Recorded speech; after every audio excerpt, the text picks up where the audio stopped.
시편 19편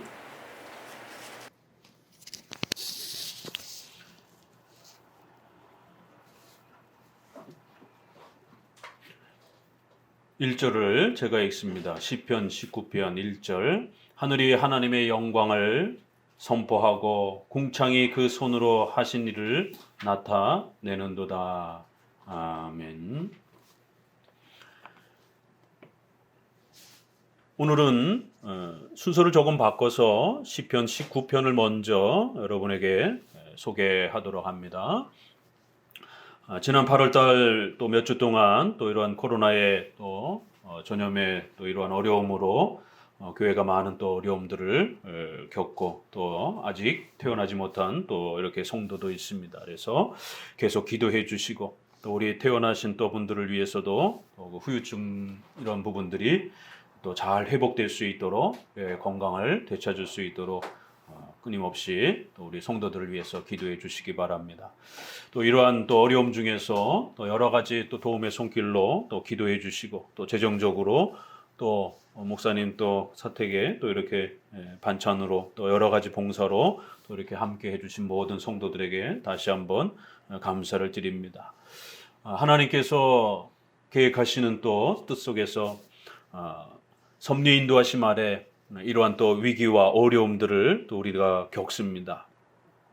우리가 섭리교리를 그동안 배워온 것처럼 섭리교리란 보존, 협력, 통치. 그래서 창조 보존의 법칙이 있고 또 우리 인간의 의지를 사용하셔서 하나님의 말씀을 사랑하며 또 선택해 갈 수 있는 이런 협력적 또 사역. 그리고는 통치. 하나님이 직접적인 그러한 또 통치. 그래서 우리의 삶에는 우연하게 이렇게 또 일어나는 일들이 하나님의 다스림 속에 있다라고 그동안 끊임없이 배워왔습니다. 그래서 이런 일들은 우리가 원하지 않은 일이었고 또 나름대로 최선을 다해서 방역의 이런 부분들을 또 진행했지만 예기치 않게 또 이렇게 또 찾아온 겁니다. 그래서 하나님의 섭리 법칙 안에는 이처럼 개인적으로 우연히 그렇게 성도들의 삶에 찾아오는 일들이 있고 또 이렇게 교회의 공적인 또 이런 전체적인 영역에서도 우연히 또 이렇게 어떤 일들이 찾아옵니다. 그러면 그러한 일들을 우리가 잘 대처하면 됩니다. 그래서 우연히 찾아오는 일들은 항상 두 가지. 이렇게 모든 삶의 이러한 내용들을 겪게 되면 항상 교리가 작동이 돼야 됩니다. 이런 일들을 잘못 해석하게 되면 아주 극단적인 또 그러한 이러한 죄의 원인 쪽으로만 모든 거를 욥기서처럼 네 죄 때문에 이런 일이 벌어진 거야 이런 식으로 모든 그 사건을 죄의 원인으로만 초점을 맞춰서 해석하게 되면 상대방을 정죄하게 되고 이웃을 성도를 비난하게 되고 또 어떤 시작을 일으킨 또 이러한 성도들을 더욱 이렇게 따돌림을 하게 되는 이런 일들이 벌어지게 됩니다. 그래서 반드시 우리가 배웠던 교리 아래에서 우리가 그동안 또 배웠던 이런 중요한 교리들을 가지고 우리가 겪는 이 어려움들을 잘 해석해내고 또 거기서 배워가셔야 되는 겁니다. 그래야 우연적인 일들은 항상 두 가지로 분별하면 됩니다. 목사님으로부터 당회로부터 어떤 죄의 책망을 받던 중에 어떤 질병과 또 개인적 어려움을 겪게 되면 그건 죄로부터 돌이키도록 하나님이 브레이크를 걸어주시는 것이 그래서 신속히 회개하고 돌이키면 되는 겁니다. 그러나 특별히 그런 일도 없는데 어떤 어려움이 찾아오게 되면 그건 하나님께서 우리 성도들을 성화시키기 위한 아주 중요한 또 그런 수단으로 그렇게 사용하는 겁니다. 욥기서를 시작할 때 어떻게 시작합니까? 욥은 의인이었다라고 시작을 합니다. 그래서 욥기서의 출발은 욥의 어떤 죄의 문제로 해석하면 안 된다라고 1장이 아주 처음부터 그렇게 방향성을 정해주는 것이. 욥은 의인이었는데 왜 이런 고난을 겪는가? 그런데 친구들은 찾아와서 네 죄 때문에 이런 일들이 벌어지고 있는 것이다. 친구들도 하나님을 믿는 자들이라고 하는데 그 사건을 해석하는 세계관과 관점이 전혀 다른 것입니다. 그렇기 때문에 성경은 아예 욥의 이 사건은 죄의 문제로부터 출발된 게 아니라 하나님의 작정과 섭리의 계획 속에서 출발되어지는 것이다라고 이렇게 밝히는 것이에요. 그렇기 때문에 우리가 겪는 이런 어려움들을 하나님의 섭리 아래서 우리의 교리 아래서 올바르게 해석해내지 아니하면 엄청난 그러한 또 죄책감과 좌절감과 또 정죄 이런 일들이 비일비재하게 벌어집니다. 그래서 우리 칼빈주의 교리와 장로교 교리가 정말 사람을 살린다라고 하는 하나님의 말씀을 바르게 이해하게 되면 어떤 고난과 어려움이 찾아와도 능히 헤쳐나갈 수 있는 또 그러한 답을 얻게 되는 것입니다. 지난 한 달 동안 이런 많은 어려움들을 또 잘 함께 이겨내 주시고 또 이렇게 흔들림 없이 또 이렇게 또 신앙을 잘 지켜내 주신 우리 성도들에게 진심으로 감사를 드립니다. 이게 잘못 해석되어지게 되면 성도 개인에 대한 어떤 그러한 정죄도 있지만 이번 경우는 목사님과 또 이렇게 사모님이 또 이렇게 확진이 되는 바람에 이 일반 복음주의 관점에서 목회자가 어떤 병이 걸린다든가 사고를 당하게 되면 목사님이 무슨 죄를 지었는가, 목사님이 능력이 없는가, 대부분 다 그렇게 해석을 하게 됩니다.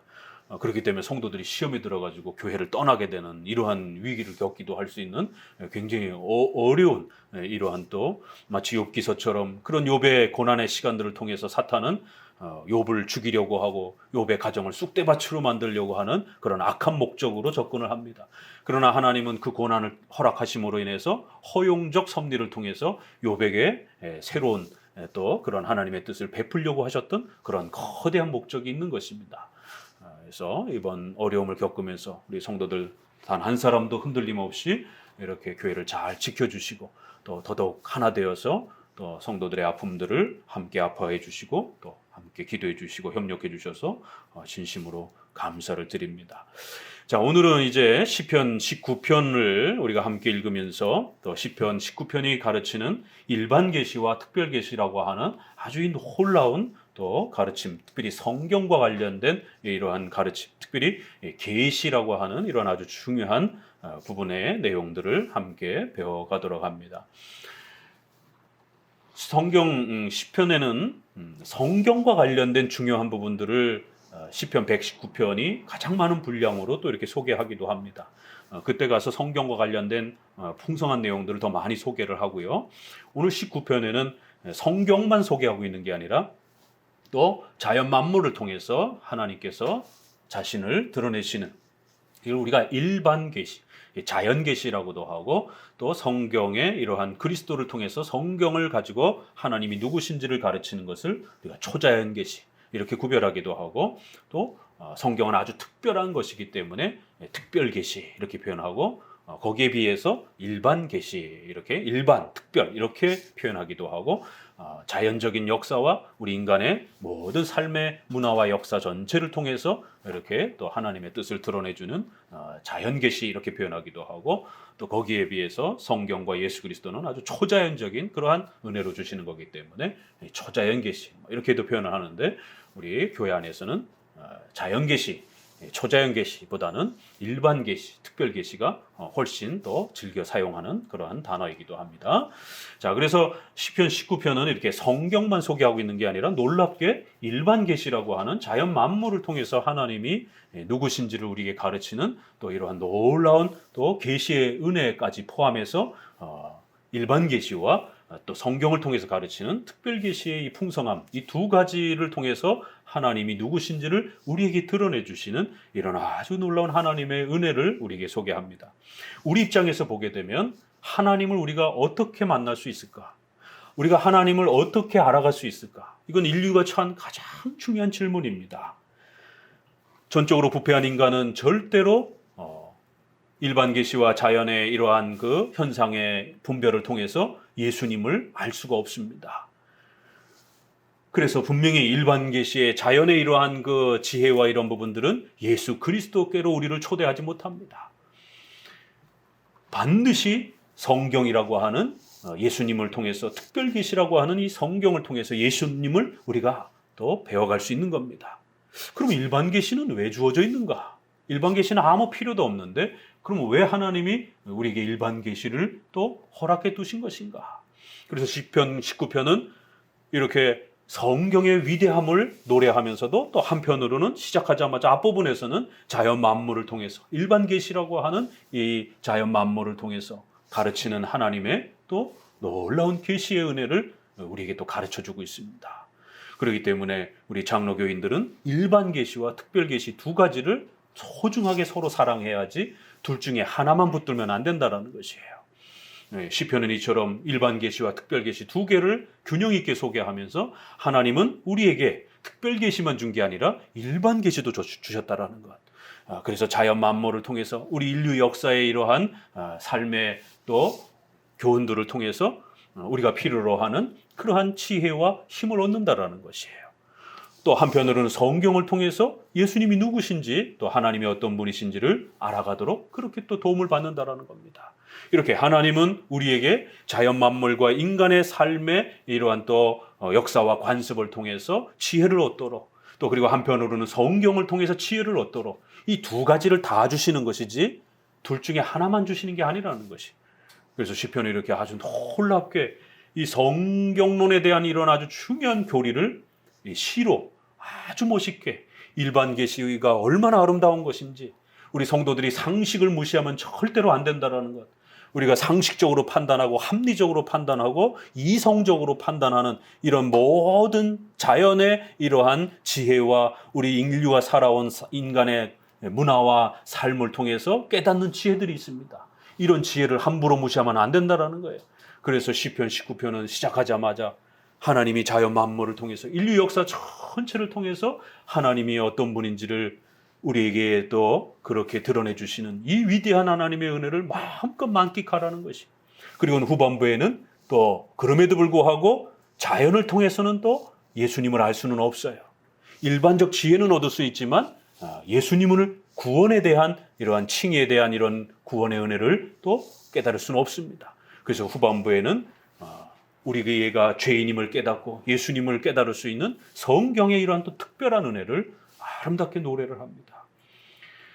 이렇게 시편 19편은 일반 계시와 특별 계시를 통하여 하나님을 알아가도록 또 하나님의 뜻을 분별하며 깨달아가도록 또 하나님과 교제할 수 있도록 이렇게 은혜를 베풀어 주시는 하나님의 위대한 계시의 은혜를 우리에게 소개를 합니다. 어떻게 보면 간단한데 이 일반 계시와 특별 계시를 균형 있게 사랑하고 존중하고 또 이걸 사용하는 법들을 잘 터득하는 것은 그렇게 만만하고 쉽지 않습니다.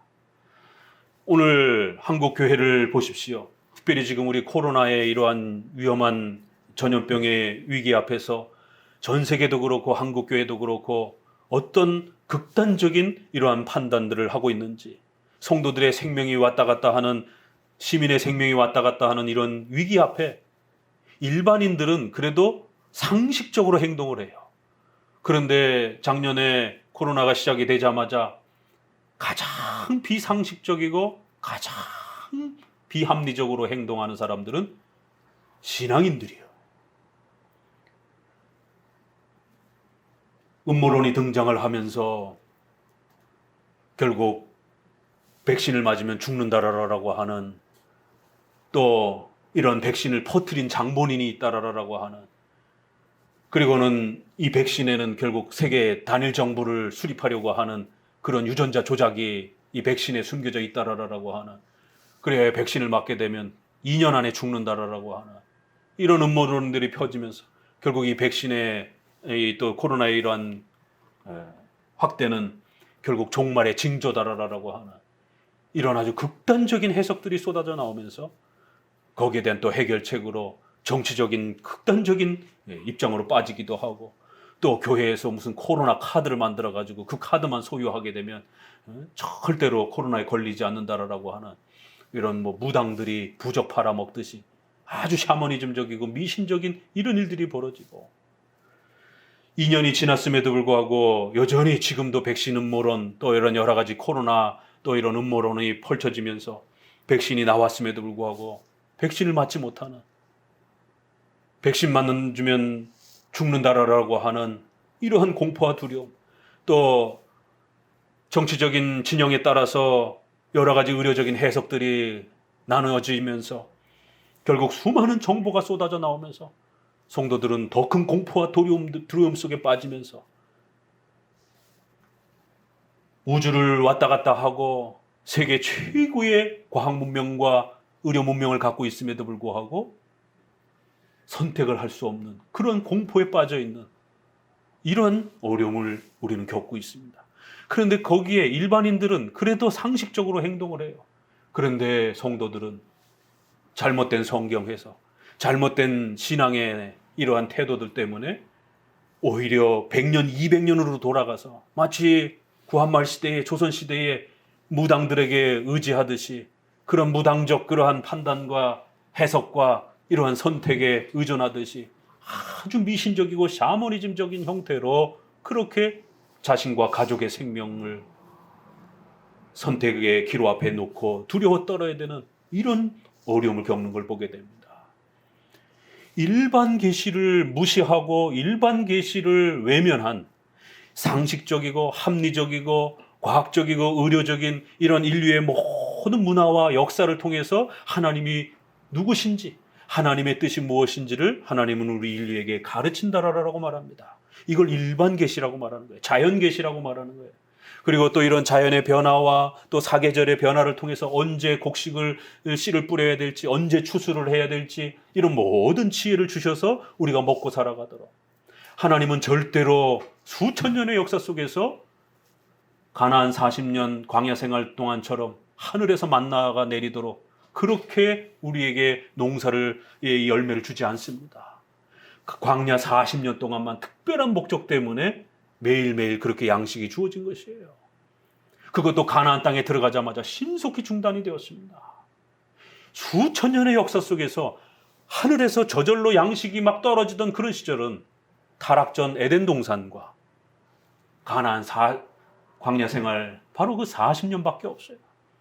하나님은 우리에게 지혜를 주셔서 자연의 질서를 통하여 언제 씨를 뿌려야 될지, 언제 농사를 져야 될지, 그리하여 그 열매들을 잘 농사를 져서 먹고 살 수 있도록 그런 지혜를 주신 겁니다.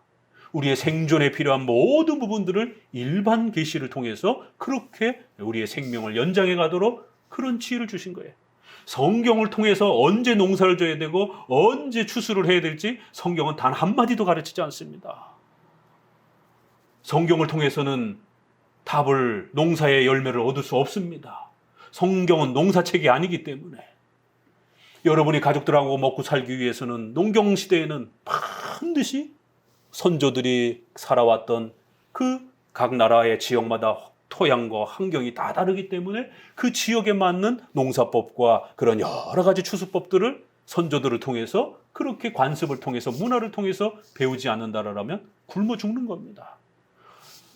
바닷가에 있는 사람들은 고기가 언제 움직이는지, 언제 고기를 잡을 수 있는지 이걸 선조들의 지혜를 통해서 터득하지 않으면 굶어 죽는 것이에요.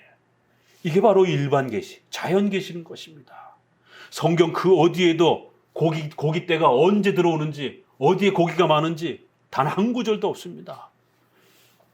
먹고 살려면 자연 계시를 통해서, 일반 계시를 통해서 부지런히 지혜를 얻어야 되는 것입니다. 그러면 옛날만 그렇고 지금은 안 그러냔 말이에요. 전염병 시절에 어떻게 행동을 해야 되는지, 의료적인 지식이 없었을 때는 흑사병 시절에 종교개혁 시대 때는 그 정도로 행동한 겁니다. 그래서 우리가 종교개혁 시대의 흑사병의 이러한 모델을 너무 다이렉트로 100% 그대로 적용해도 안 되는 것이에요. 일부분은 우리가 교훈을 얻을 수는 있어요. 그렇지만 바이러스 또 이런 백신 이런 치료의 개념들이 근대 의료 개념은 100년도 안 됩니다.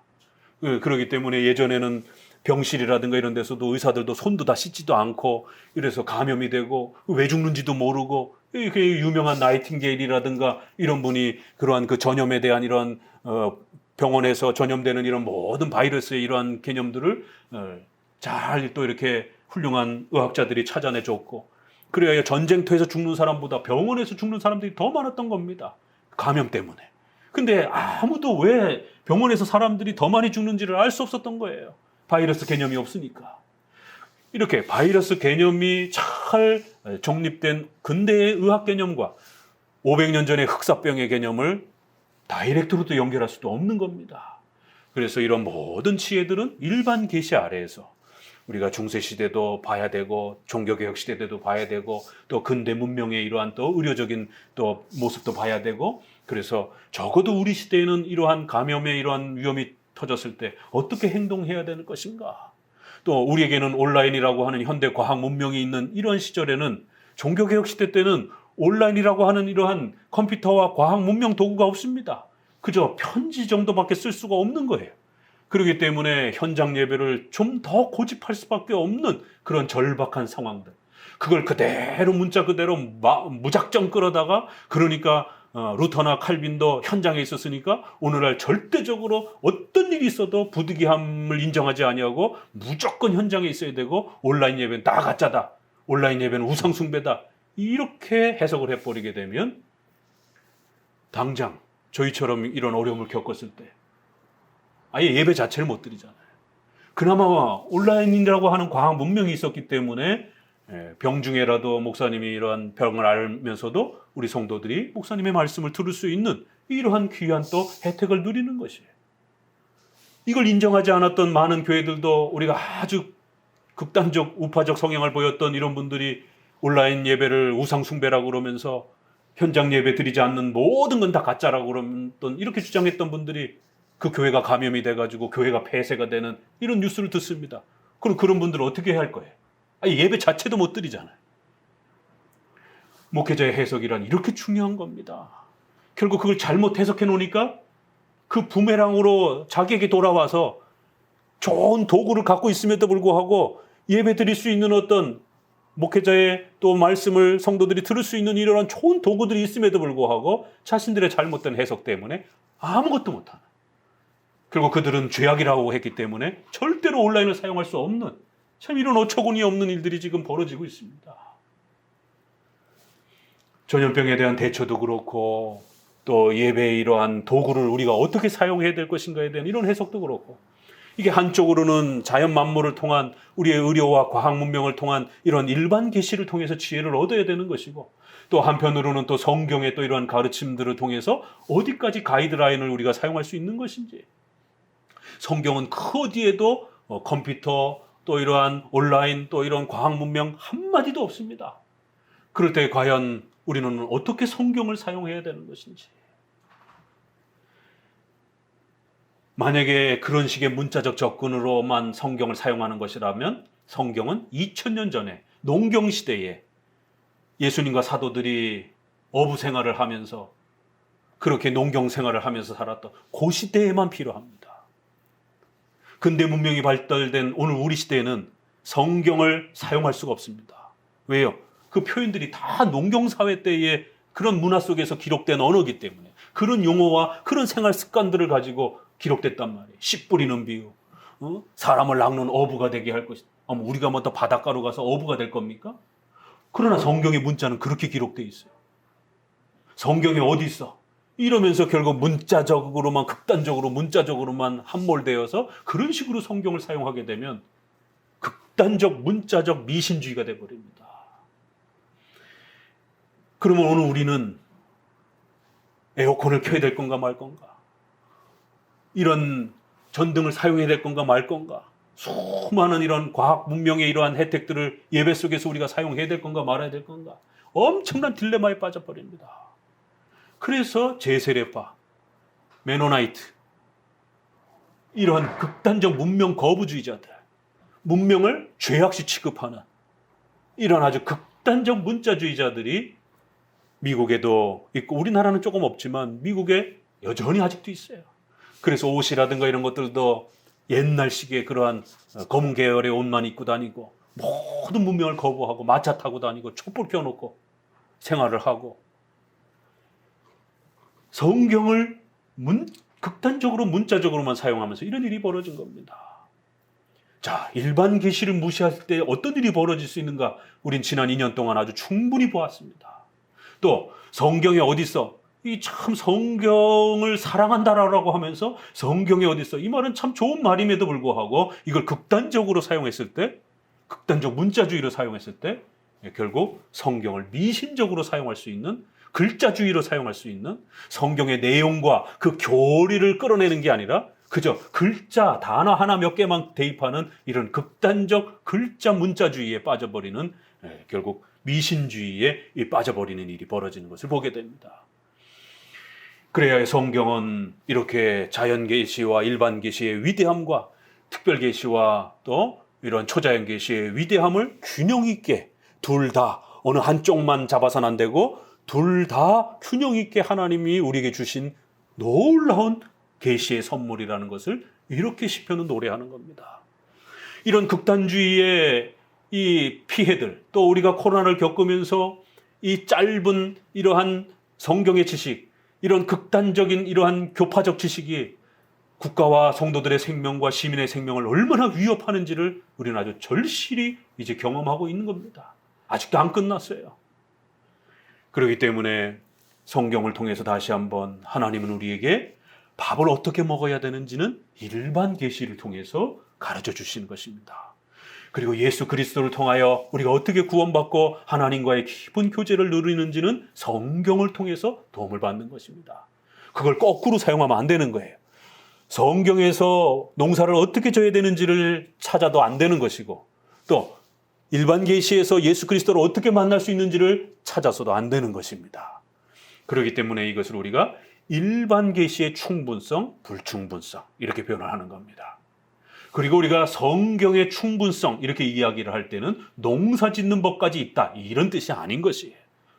성경은 우리의 신앙과 삶에 하나님의 그러한 기쁘신 뜻의 원칙적인 부분들을 충분히 가르쳐주고 있다 이런 뜻이지, 우리가 어디 회사를 가서 어떻게 먹고 살아야 되는지에 대한, 내가 어떻게 그러한 일반적 삶을 살아야 되는지, 의식주와 관련해서 매 순간 어떻게 선택을 해야 될 것인지를 전부 다 가르치고 있는 충분성이다 그런 뜻이 아닌 것입니다.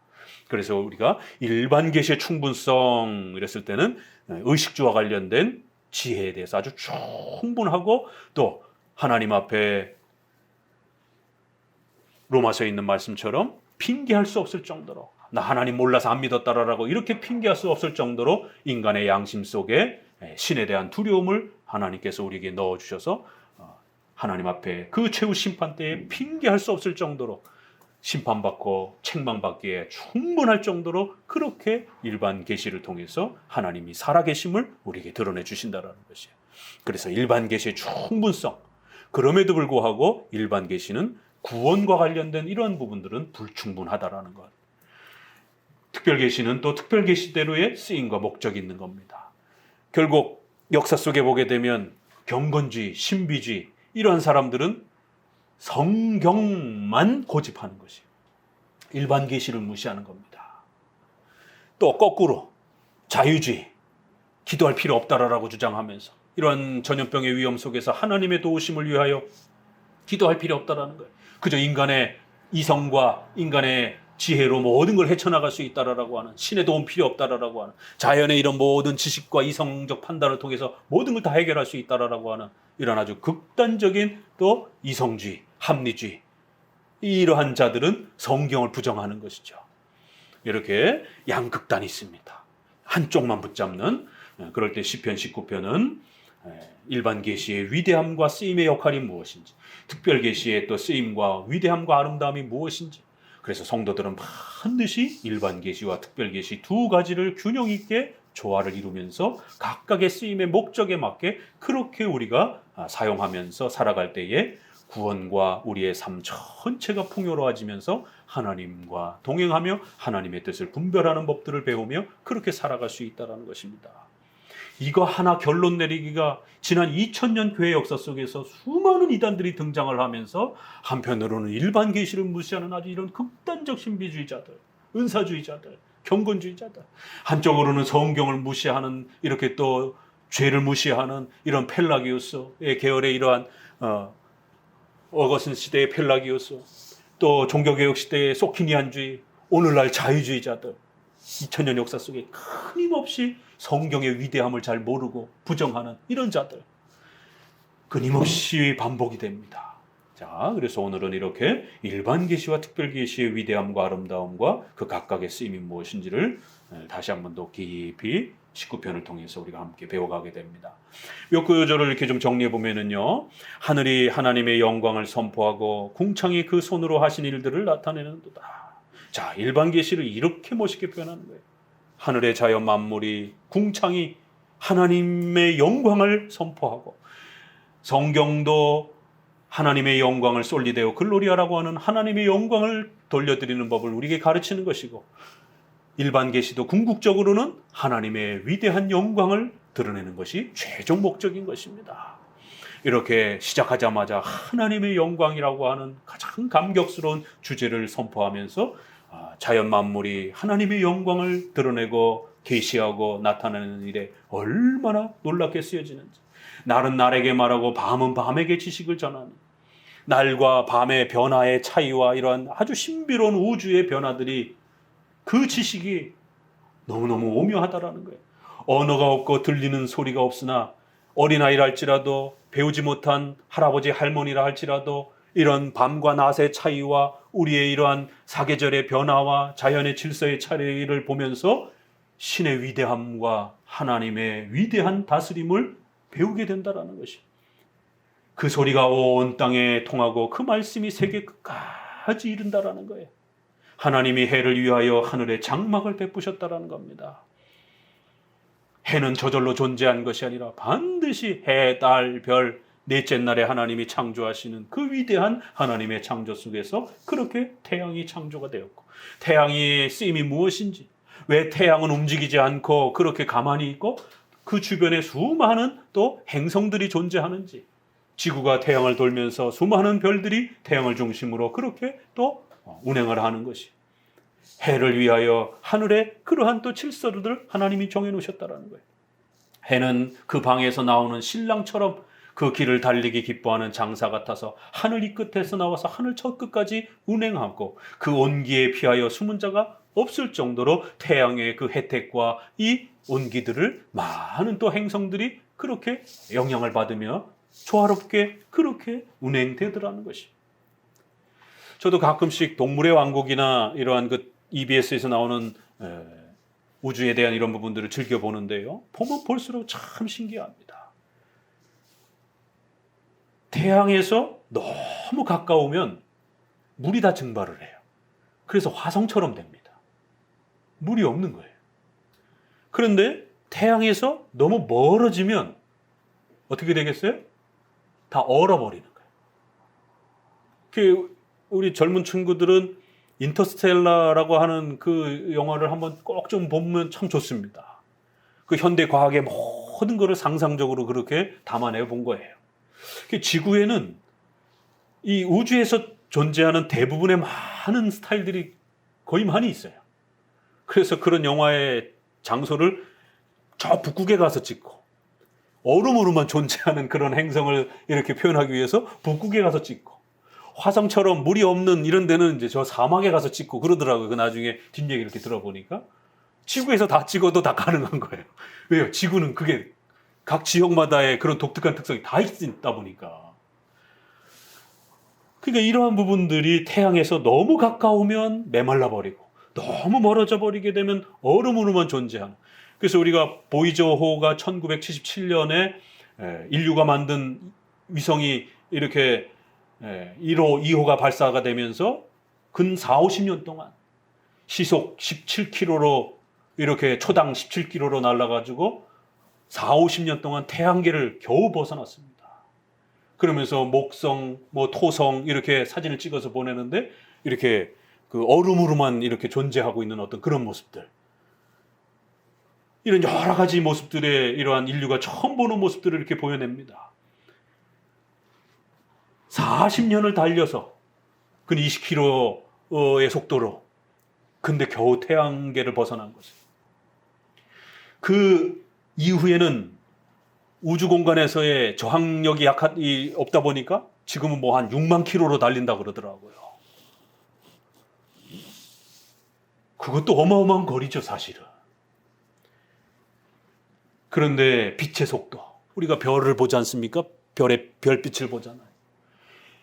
별의 속도가 1초에 30만 킬로를 달리면 그거를 1광년, 빛의 속도를 1광년이라고 이렇게 표현합니다.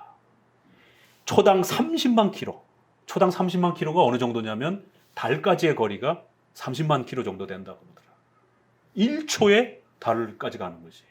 이게 30만 킬로예요.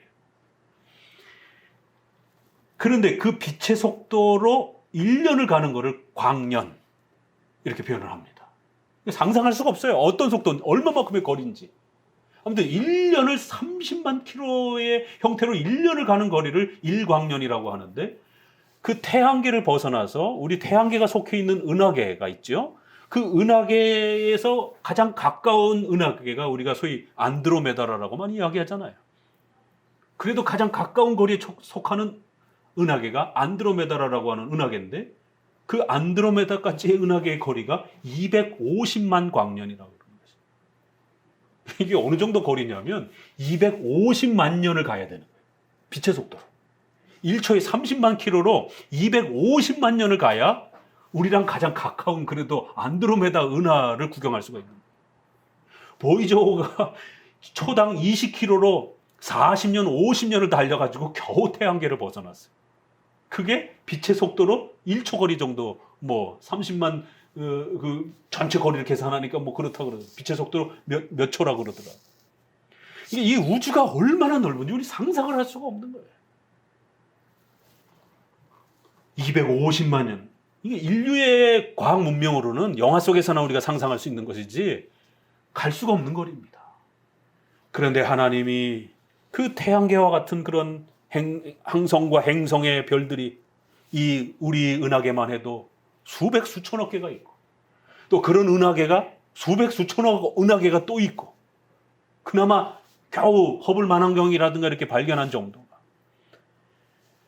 그래서 해가 하늘 끝에서 나와서 저 끝까지 운행하며, 그러니까 이것은 역사적으로 과거에 동쪽에서 떠서 이렇게 서쪽으로 지니까 그렇게 하나님이 인간의 언어적 표현으로 그렇게 표현해 주신 것이에요. 이걸 가지고 갈릴레오 싸움을 할 필요는 없습니다. 굳이. 왜냐하면 과거에는 지구가 이렇게 네모 반듯하다, 뭐 평면이다 이렇게 생각하고 지구가 가만히 있고 해가 움직이는 것처럼 일반인의 눈에 보이니까 그렇게 해석한 것이에요. 그래서 우리가 그런 식의 역사적 표현으로 읽어도 되고요. 그러나 이거를 현대 과학이 밝혀지면서 이 글자 자체도 특별히 그렇게 비유적이지 않은 형태로도 얼마든지 접근할 수 있는 쪽으로 과학 문명이 발전돼 가고 있습니다. 왜요? 그 태양도 은하계 아래서 보게 되면 회전하고 있다는 것을 발견하고 있는 겁니다. 모든 행성들이 태양을 주변으로 해서 돕니다. 그런데 그 태양계가 은하계를 중심으로 해서 또 돌고 있어요. 가만히 있질 않고. 또 그 은하계들이 또 돌고 있어요. 그러니까 이렇게 해서 이렇게 보면 우리 중심에서 보게 되면 태양이 이렇게 도는 것이지만 또 전체 은하계 중심에서 보게 되면 실제로 태양이 도는 겁니다. 현대과학에서는 지구가 태양을 도는 것이죠. 그러나 우리 눈에 보기에는 태양이 도는 것처럼 보여지는 거고 과학적 사실은 태양은 가만히 있는 것처럼 해석되어진 겁니다. 그러나 현대과학이 밝혀지면서 은하계의 이러한 독특한 질서를 보니까 누구를 관점으로 보느냐에 따라 이거 비유적으로 해석하지 않아도 그냥 그 자체로 글자로도 충분히 현대과학에서도 이제 이 글대로 태양 이 끝에서 나와 저 끝으로 그렇게 운행하는 이 신비로운 또 자연의 질서까지도 우리가 받아들일 수 있을 정도로 이렇게 성경 해석이란 그 시대마다 더 깊어지는 겁니다. 종교개혁 시대는 이런 걸 생각할 수도 없었던 것이에요. 그저 태양이 동쪽에서 떠가지고 그냥 서쪽으로 지니까 칼빈조차도 이건 그냥 역사적 표현이다, 비유적 표현이다 이렇게 정도밖에 설명을 할 수밖에 없었지요. 왜요? 그 시절은 이런 태양계 보이저호 이런 개념이 없었으니까. 그러나 오늘 우리 저 관점에서 보게 되면 이것 자체도 그냥 맞는 거예요. 태양의 그 신비로운 운행과 은하계 전체 관점에서 보게 되면 그 모든 것들이 빈 공간에 떠 있고 그것들이 하나도 부딪힘 없이 그렇게 서로가 또 운행하는 우주가 얼마나 넓고 큰지. 근데 그 우주를 하나님이 창조하셨다 말하고 하나님이 욥기서에도 삼성과 묘성과 그 행성의 운행관을 하나님이 전부 관여하시고 다스리시고 살피시고 계시다라고 말합니다. 그런데 우리 성도들은 코로나의 이러한 위험한 어려운 사건이 딱 터지니까 하나님이 모르셔서 하나님이 잠깐 관심을 우리 한마음교회에다가 두지 않으셔서 이런 일들이 벌어진 건가? 이러한 이제 신앙이 연약하게 되면 이런 생각을 하게 되는 겁니다. 하나님이 모르셔서, 하나님이 안 도와주셔서, 하나님이 철저하게 안 지켜주셔서 이런 일들이 벌어진 건가? 하나님의 능력에 대해서 의심하게 되는. 신앙과 교리가 튼튼하지 아니하면 이런 일이 벌어지는 겁니다. 일반 계시의 이러한 자연 만물의 위대함이 그 우주의 끝이 도대체 얼마나 크고 넓은 것인가 상상을 할 수가 없는 거예요. 이건 성경의 교훈이 아니라 일반 계시의 교훈을 통해서도 하나님의 전능하심과 위대함이 얼마나 크고 넓은지 우리 신자들은 깨달을 수 있습니다. 그런데 우리에게 일어난 작은 일을 마치 하나님이 모르시는 것처럼 모르실 수 있겠습니까? 우주로 나가도 그렇고 우리 몸으로 들어와도 인간의 세포의 변화와 뇌의 변화와 이 모든 부분들이 현대 현미경이 아무리 발전이 돼도 아직도 그 피의 순환이라든가 이런 부분들을 이 세포의 어떤 능력이라든가 인간의 이런 면역 능력이라든가 아직도 다 못 밝혔어요. 소우주라고 그렇게 이야기합니다. 인간 안으로 들어와도. 그래서 그 세포의 변화 하나, 세포가 없어지고 또 생기는 이런 모든 변화 하나, 악한 바이러스가 들어왔을 때에 그 모든 것을 이겨낼 수 있도록 우리의 몸의 컨디션과 생체 리듬을 보호해 주시는 이런 하나님의 관여하심들. 이 모든 것이 하나님의 관여가 없으면 우리 숨을 쉴 수가 없는 것이에요. 그렇기 때문에 일반 계시의 이러한 위대함들을 통해서 우리는 또 하나님의 위대함을 깨닫게 되는 겁니다. 자연 과학이 발달이 되면 발달이 될수록 신은 없다 이렇게 건방진 과학자들이 있지만 오히려 제대로 된 양심적인 과학자들은 자연의 위대함들을 바라보면서 더 탄식하면서 더 놀라면서 신이 존재하지 않으면 이러한 기가 막힌 칠세의 운행들을 설명할 수 없는, 이게 다 어떻게 우연히 이렇게 운행이 되고 존재할 수 있겠습니까? 우리 성도들은 일반 계시의 지혜를 얻으시고 자연 만물을 통해서 하나님이 주신 이러한 풍성한 이성적이고 합리적인 좋은 지혜들을 잘 사용하시고 또 부지런히 선별하고 또 사용하는 법들을 배우셔야 됩니다. 의료적인 부분은 의료적인 부분으로 접근해야지 그걸 목회자가 너무 관여하면 안 되는 것입니다. 그 영역은 의사들에게 하나님이 맡겨주신 것이에요. 그래서 의사들이 이러한 바이러스를 판단하고 백신의 이러한 문제들을 전 세계의 훌륭한 의사들이 또 연구하고 있고, 그래서 백신이 나와서 벌써 화이자 같은 경우는 정식 등록까지 지난주에 받았잖아요.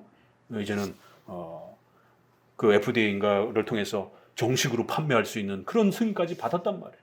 그런데도 그 백신 맞으면 2년 안에 죽는다 이러고 있으면, 좋은 약이 있는데도, 자기를 살릴 수 있는 약이 있는데도 그 미신적 공포에 빠져가지고 그걸 사용하지 않게 되면 어떤 우리 생존에, 생명에 어떤 일이 벌어지겠습니까?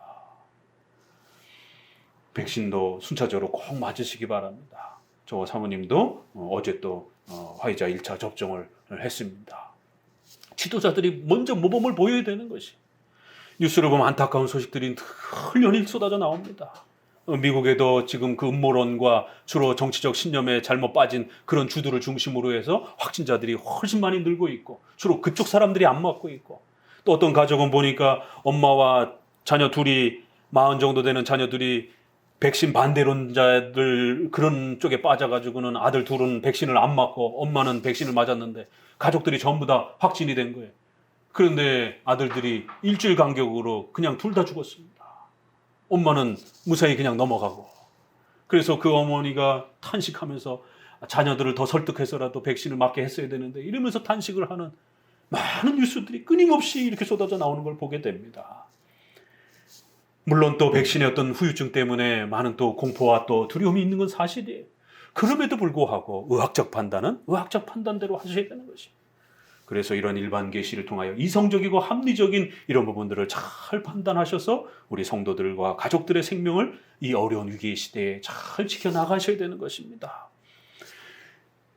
결국 하나님은 이런 일반 계시의 은혜를 통해서 우리의 생존과 또 우리의 많은 또 이러한 어려움들과 위기로부터 우리의 생명을 지켜나갈 수 있도록 그렇게 돕고자 하시는 것이, 의사도 과학자도 이 모든 부분들은 다 하나님이 그렇게 지혜를 주셔서 인류가 이렇게 문명을 여기까지 갖고 오게 된 겁니다. 그래서 우리는, 장로교는 이걸 절대로 악하다 말하지 아니하고 얼마든지 우리가 일반 은총으로 또 이렇게 적용을 해서 은총 개념으로 적용을 해서 사용을 하는 것입니다. 자, 우리 성경 몇 구절 봅시다. 어디를 보시느냐면 창세기 4장 16절입니다.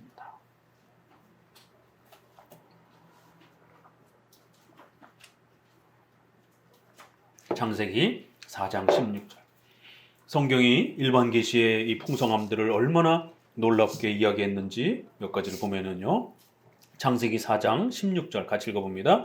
가인이 여호와의 앞을 떠나 나가 에덴 동편 땅에 거하였더니 아내와 동침하니 그가 잉태하여 에녹을 낳은지라.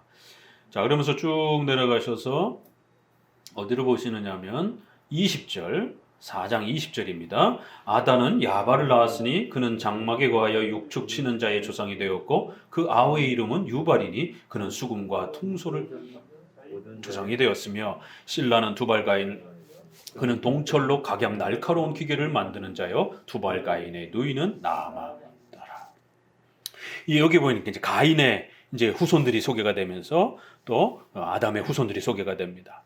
그 중에 라멕이라고 하는 또 이제 이러한 후손이 악한 죄를 짓는 것을 보게 돼요. 그렇지만 그 후손들 중에 육축, 가축을 벌써 이렇게 키우는 법들을 터득하고 또 음악, 문화, 예술 이런 부분들의 악기를 개발하는 이런 또 그 다음에 성을 쌓고 또 기계를 만들고 이런 것들을 통해서 도시 문화가 발달이 되어지는 이런 부분들이 보여지게 됩니다.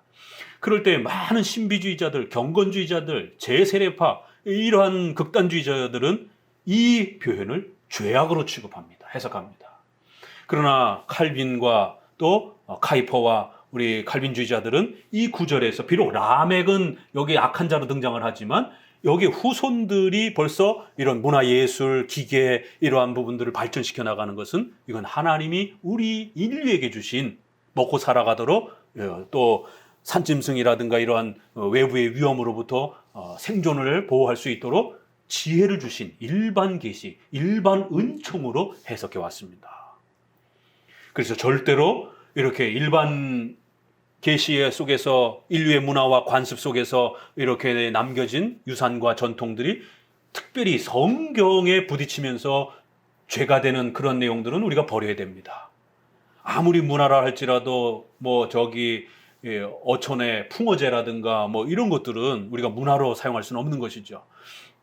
용왕신에게 뭐 제물을 바치고 뭐 이런 거는 우리가 사용할 수 없는 것입니다. 그러나 그렇지 않은 것들에 대해서는 얼마든지 은혜로, 은총으로 사용할 수 있다는 것이. 그래서 전통적으로 종교개혁 이후로 이 구절을 우리는 일반 은총으로 해석해왔고 십계명과 관련하여 명백히 죄되지 않는다라면 우리 성도들이 우리 한국의 문화와 관습과 이런 부분들을 얼마든지 일반 계시의 차원으로 그렇게 사용할 수 있도록 그렇게 우리는 적용할 수 있는 겁니다. 자, 더 놀라운 건요. 열왕기상 5장 1절을 봅니다. 열왕기상 5장 1절입니다. 이제 솔로몬이 왕이 되어서 성전을 건축합니다. 그런데 여기 아주 놀라운 장면이 소개가 됩니다. 구약에도 이렇게 일반 은총, 일반 계시가 얼마나 소중하게 사용되는지. 우리가 생각할 때는 솔로몬이 성전을 건축할 때 이스라엘 백성들을 중심으로 해서 성전을 건축한 걸로 이렇게 생각이 들 겁니다. 그런데 오히려 성경은 이방인들의 이 건축 기술을 이렇게 또 그들의 목재 기술을 적극적으로 사용하는 걸 보게 됩니다. 저도 이 구절을 볼 때 굉장히 당황했어요. 처음에 볼 때. 아니, 성전을 짓는데 그토록 죄인이라고 취급했던 이방인들의 기술을 어떻게 사용할 수 있는가? 하나님이 이스라엘 백성들에게 지혜를 주셔가지고 이스라엘 백성들만 성전을 건축해야지 어떻게 이럴 수가 있지?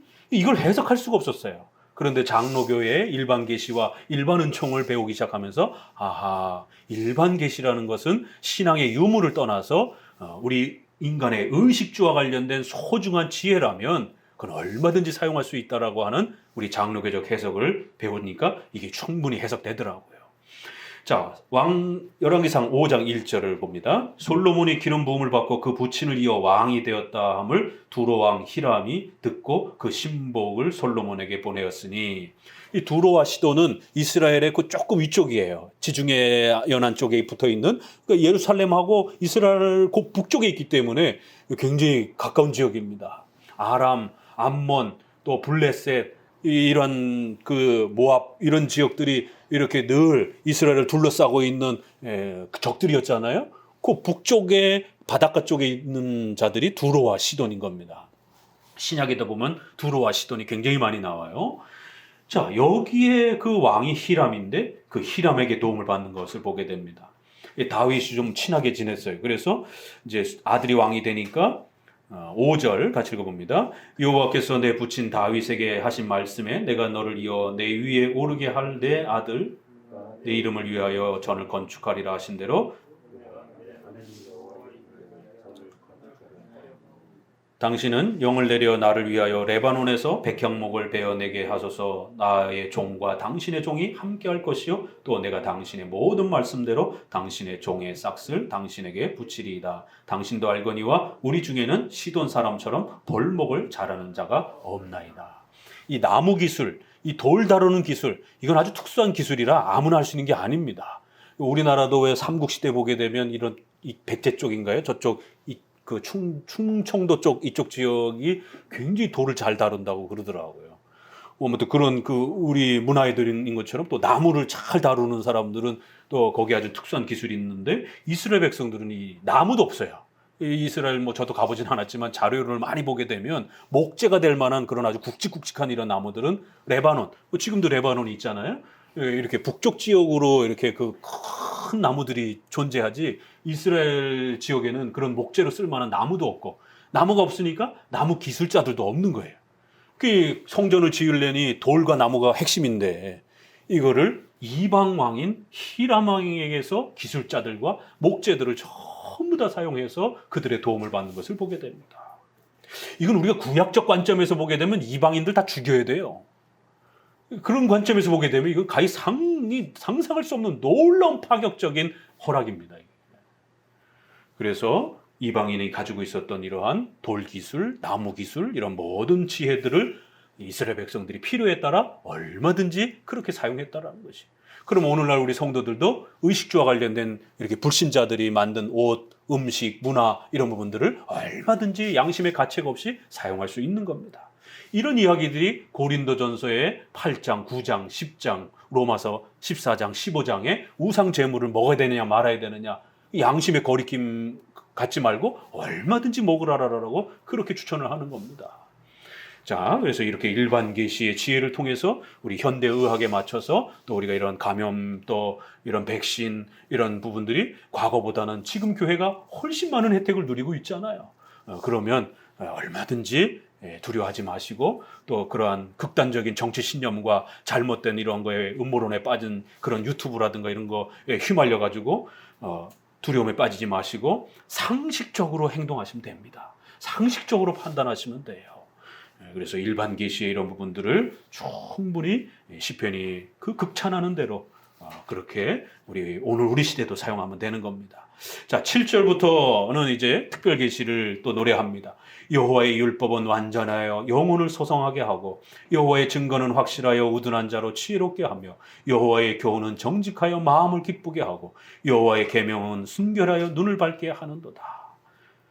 여호와의 율법이 완전하다라는 것, 충분하다라는 것, 우리 영혼이 힘을 얻는다라는 것, 우리 어리석음이 우둔한 자로 지혜롭게 한다라는 것, 여호와의 교훈은 정직하여, 그러니까 표현을 조금씩 달리하면서 성경 말씀이 우리 영혼에 주는 그 위로와 그 감사함이 어떤 것인지를 아주 감격하게 노래합니다.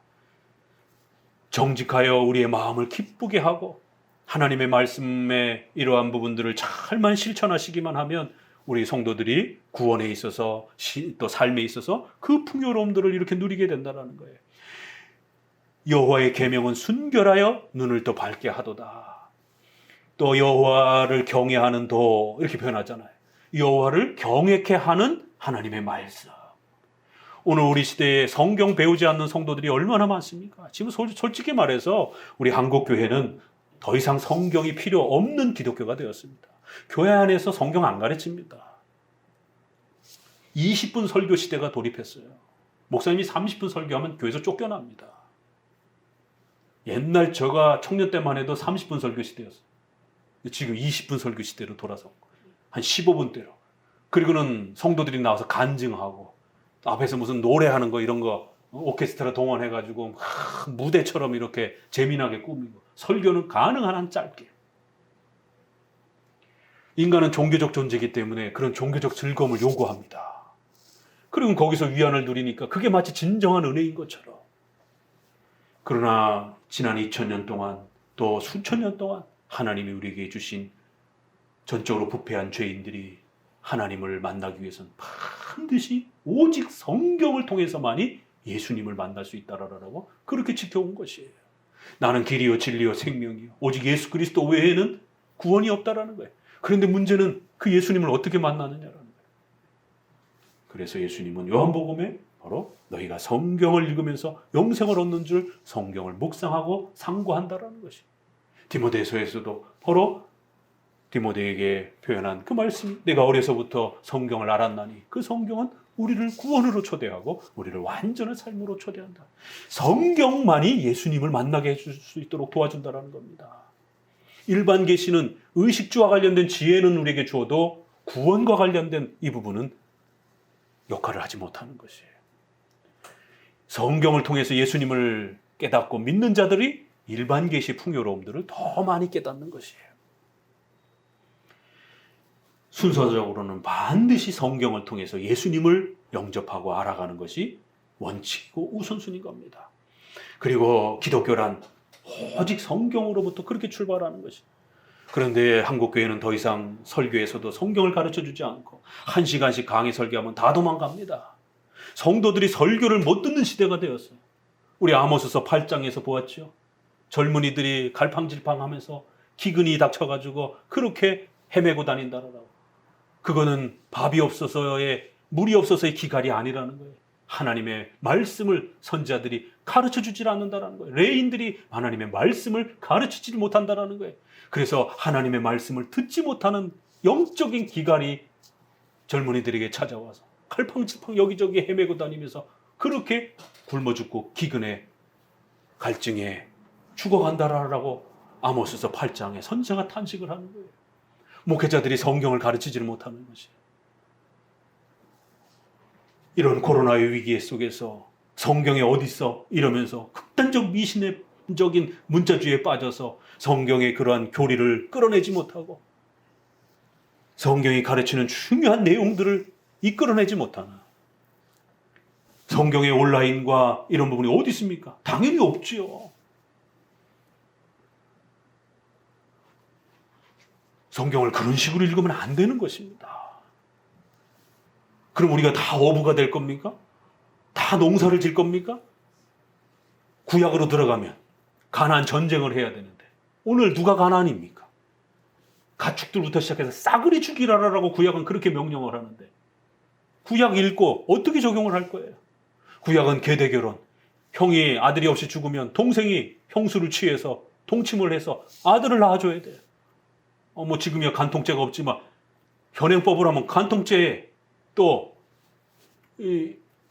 심각한 일이 벌어지는 것이죠. 성적 윤리와 관련해서. 그런데 구약에는 문자적으로 계대결혼, 대를 이을 수 있는 자손법을 명령하고 있단 말이에요. 이걸 여성들이 따라 해야 됩니까? 집안의 남자들이 따라 해야 됩니까? 성경에 분명히 문자로 기록되어 있어요. 안 따라하면 죽습니다. 유다의 아들들이 안 따라하다가 죽었어요. 어떻게 할 거냐라는 거예요. 여러분 성경 읽을 수 있겠어요?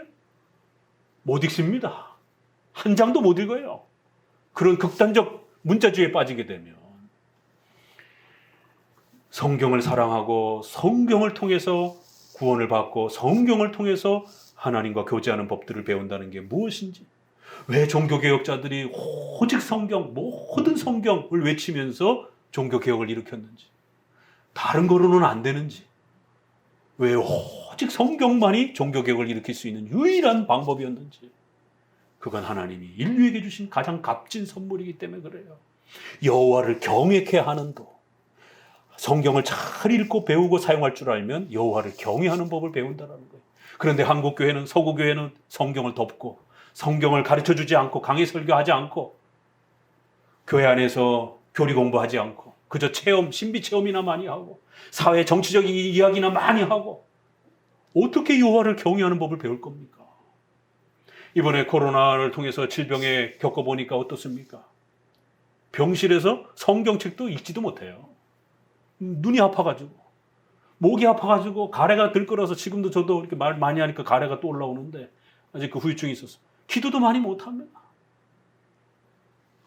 예전에도 2번씩이나 죽을 뻔했던 그 위기 속에서도 이미 경험해봤던 거예요. 그냥 끙끙 앓는 거예요, 그냥. 그냥 속으로 하나님 소리도 제대로 못하는 거예요. 주님, 그냥 그러고 있는 거예요. 눈이 침침하고 눈이 막 눈에 이 통증이 오니까 성경도 보이지도 않고 그래갖고 사모님하고 그 이 귀로 읽어주는 거 어플을 다운 받아가지고 시편 1편에서 그 듣는 거를 둘이 앉아놔갖고 성경은 또 읽어야 되니까 그리고 듣고 있었어요. 듣다가 자다가 이를 또 조금 앉아가지고 컨디션이 좋으면 또 기도 형식도 제대로 못 갖추면서 아프면 그렇게 돼요, 사람들이. 그럴 때 우리 마음에 남겨진 건 내가 배웠던 교리, 그건 안 떠나거든요. 내가 그동안 배웠던 섭리교리, 그건 안 떠나거든요. 왜요? 그건 내 마음속에 있기 때문에. 기도 많이 하고 예배 많이 드려서 경건주의 능력으로 모든 거를 네가 열심히 신앙의 그런 헌신을 통해서 회복하라? 아니, 아파가지고 지금 아무것도 못하고 지금 쓰러져서 병원에 헤매고 있는 사람에게 무슨 기도를 많이 하라고 그러고 무슨 성경을 많이 읽으라고 할 수가 있겠습니까? 그냥 끙끙 앓고 있는 것만 해도 다행인데 평상시 배웠던 교리가 내 마음속에 지배하고 있는 거예요. 그래서 그 하나님의 말씀이 나를 붙들어주고 지금은 내가 성경책도 제대로 읽지도 못하고 기도도 제대로 5분도 하는 것도 힘들어서 쩔쩔매지만 내가 그동안 배웠던 교리가 내 마음을 지배하고 있는 거예요. 섭리교리가. 하나님이 허락하셨으면 목적이 있는 겁니다. 하나님이 허락하셨으면 가장 좋은 걸 허락하신 것입니다. 이게 섭리교리예요. 왜? 우연히 하나님 역사에서는 일어나지 않기 때문에. 우리 역사에서는 우연이지만 전능하신 하나님이 계획하시고 통치하시고 다스리는 역사 속에서 뭔가 일어났어요. 그러면 가장 좋은 방식으로 우리에게 허락한 거예요. 그런 목적이 있는 겁니다. 해결책이 있는 것이요. 우리가 그동안 배워왔던 섭리교리가 우리를 지배하면서 저도 또 힘을 내고 우리 성도들도 같이 힘을 내면서 버티는 것이 여호와의 계명은 순결하여 우리 눈을 밝게 하고 여호와를 경외케 하는 그 말씀은 정결하여 영원까지 이르고 여호와의 규례는 확실하여 우리를 붙들어 준다라는 거. 이번에 아파 보신 분들은 섭리교리를 제가 전화 통화하면서 조금 컨디션이 좀 괜찮으면 다시 또 전화해서 전화기를 붙들고 같이 기도하면서 그러고 지냈어요. 목에 가래가 끓어갖고 한 2분도 기도도 못 해줘요. 목사님이 건강해야 기도도 많이 해줄 텐데 저도 아프다 보니까 겨우 기도 몇 마디 해주면서 끊임없이 당부한 건 좌절하지 말고 낙심하지 말고 죄책감에 빠지지 말고 섭리교리 기억하십시오. 그동안 배웠던 섭리교리 잘 붙드시면서 하나님이 허락하셨으면 가장 좋은 걸 허락하신 것입니다. 시편 115편에 하나님은 하늘에 계셔서 원하시는 모든 것을 행하신다. 에베소서 1장 11절 하나님은 원하시는 모든 것을 역사하신다. 하나님이 원하셔서 하셨어요. 그러면 가장 좋은 일입니다. 성도들 중에서도 걸린 분이 있고 안 걸린 분이 있어요. 걸리신 분은 하나님이 원하셔서 허락해 주신 것이 허용적 작정, 섭리, 하나님의 절대 주권. 이 하나님의 말씀이 우리를 붙드는 거예요. 이번에 경험해 보셨습니까? 10절 금 곧 많은 정금보다 더 사모할 것이요 꿀과 송이꿀보다 더 달도다. 병상에 누워 특별히 폐렴까지 갔던 성도들은 이 말씀이 그동안 배웠던 여러분의 그 교리들이 정말 여러분이 사경을 헤매는 그 위험 속에서 하나님 앞에 배웠던 그 교리가 사모하고 꿀송이보다도 더 달고 더 맛있고 하나님의 말씀이 여러분에게 위로가 정말 되는지 돌아보셔야 됩니다. 다른 또 우리 건강한 성도들도 마찬가지. 정말 하나님의 말씀이 우리에게 그런 위로가 되는가? 하나님의 말씀이 정말 그렇게 꿀송이보다 더 달고 이거를 지킴으로 우리가 상이 큽니다. 다른 걸 좀 손해본다 할지라도 우리가 이번에 코로나의 이러한 또 어려움을 통해서 다른 걸 많은 부분을 손해를 봤습니다. 그렇지만 더 큰 또 하나님의 열매가 있는 것이에요. 자기의 허물을 능히 깨달을 자 누구랴. 나를 숨은 허물에서 벗어나게 하시고 주의 종으로 하여금 고의적으로 범하는 그런 여러 죄들을 짓지 않도록 경계를 삼게 주옵소서. 하나님의 말씀을 배우면 배울수록 우리가 죄의 각성이 되어지거든요. 죄가 무엇인지를 알게 되니까 죄로부터 멀어지게 되고 더욱더 성화의 이런 삶을 또 배우게 되는 거예요. 우리 14절 마지막을 읽어봅니다. 나의 반석이시여 나의 구속자이신 여호와여 내 입의 말과 마음의 묵상이 주의 앞에 연락되기를 원하나이다. 그래요. 우리의 말, 생각, 우리의 사고, 판단, 세계관 모든 것이 우리가 배웠던 그 교리와 내 마음이 일치가 되도록 부탁 몸부림치는 겁니다. 벼랑 끝에 서서 내 욕심과 죄악 때문에 하나님의 말씀을 제대로 묵상하지 못한다라면 벼랑 끝에 서서 삶의 위기 속에 서서 죽음의 그 위기 앞에 서서 내 욕망을 끊어내는 거예요. 고린도 후서 1장에도 보는 것처럼 사도 바울도 40에 하나 감한 매를 맞으면서 왜 하나님이 이렇게 사도를 고난의 고통 속에 두는가? 나 자신을 의지하지 못하도록 오직 하나님만을 의지하는 법을 배우도록 나도 그렇게 훈련을 받았다. 그리고 고린도교의 성도들을 돕기 위해서 이런 훈련을 하나님이 나에게 시켰다. 하나님의 말씀이 여러분을 먹여 살린다라는 것, 영의 양식이라는 것, 이거를 배우는 게 쉽지 않습니다. 그래서 하나님은 때로는 벼랑 끝에 서서 죽음의 문턱 앞에 서서 우리가 나 자신을 의지하고 내 힘으로 살 수 있다라고 하는 이 교만함과 거만함을 딱 끊어낼 때까지 죽음의 문턱 앞에서 하나님만이 나를 살릴 수 있다라고 하는 이 고백이 입에 단내가 나면서 정말 입에 양냄새가 날 때까지 그렇게 고통의 한복판에 마지막 그 죽음의 앞에 서서 하나님 내 자신을 내려놓겠습니다. 내 힘으로 사는 게 아닙니다. 하나님의 도우심으로 하나님이 도와주지 아니하면 우리가 1분 1초도 살 수 없습니다. 이걸 배우는 겁니다. 내 마음의 말과 묵상과 생각과 나의 모든 삶의 세계관이 하나님의 말씀에 맞을 때까지 그렇게 배워가는 거예요. 그럼 우리는 또 뭘 배우는 겁니까? 나의 반석, 방패. 이 전능하신 하나님 표현할 때 시편에서 늘 즐겨 쓰는 표현입니다. 그리고 또 한쪽으로는 나의 구속자이시. 창조주와 구속자. 늘 귀가 아프게 들었죠? 기독교 강의에도 첫 소절에 그렇게 시작하잖아요. 나의 방패, 전쟁의 모든 위험으로부터 나를 막아주신 전지전능하신 하나님을 알아가는 거예요. 그리고 나를 구원하여 주신 예수 그리스도를 통하여 나를 구원하신 구속자이신 구원의 은혜를 또 배워가는 거예요. 결국 일반 계시와 특별 계시의 모든 것을 통해서 전지전능하신 창조주 하나님, 우리를 구원하신 구원의 하나님을 배워가는 겁니다. 오늘 시편 19편을 통해서 일반 계시와 특별 계시의 이 풍요로움들을 다시 한번 마음껏 배워가시고 또 이 위기를 이 두 계시를 통해서 잘 극복할 수 있는 우리 성도들 되시기를 주의 말씀으로 권면을 드립니다. 기도합니다.